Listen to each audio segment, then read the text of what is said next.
I'm doing it for the kids.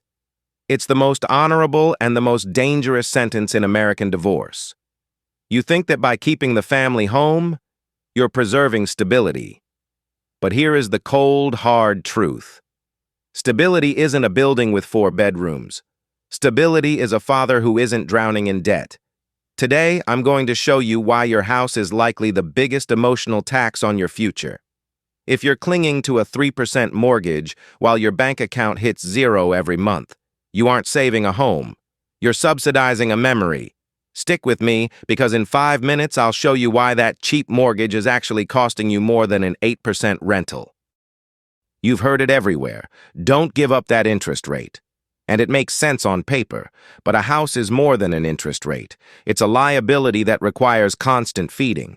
When you were married, you had 2 incomes to cover the hidden killers. Now, you're 100% responsible for property taxes that rise every year and homeowners insurance that is skyrocketing across the U.S. Add the 1% rule, the reality that you must spend 1% of your home's value every year just to keep it from falling apart. If your home is worth $500,000, that's $5,000 a year in repairs you no longer have a partner to split with. You aren't just paying for a roof, you're paying for the privilege of stress. Here is where the math gets deadly. The equity buyout. In most states, if you keep the house, you owe your ex-spouse 50% of the equity. Where does that money come from? Most men turn to a cash-out refinance or a HELOC. Suddenly, that beautiful 3% rate on your half of the mortgage vanishes. You're now borrowing a massive sum at current market rates just to buy back a house you already thought you owned. You end up house rich and cash poor. You have 6 figures of equity on a piece of paper, but you can't afford a new set of tires for your car. You've traded your liquid freedom for a pile of bricks.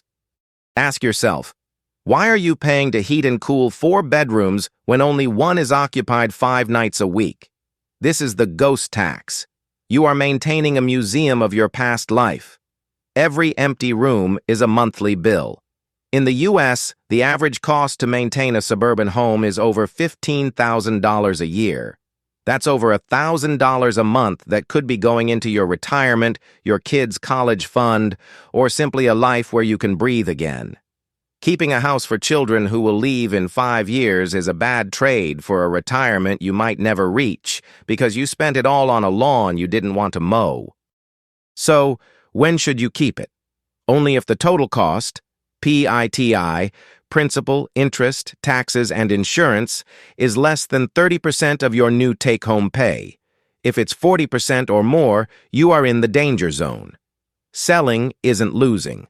Selling is cashing out your chips so you can play a different game. In the U.S., you can often exclude up to $250,000 of gain from taxes if you sell after a divorce.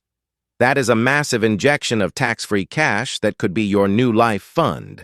Imagine starting your next chapter with $100,000 in the bank instead of $100,000 in debt. Your house should be your castle, not your prison.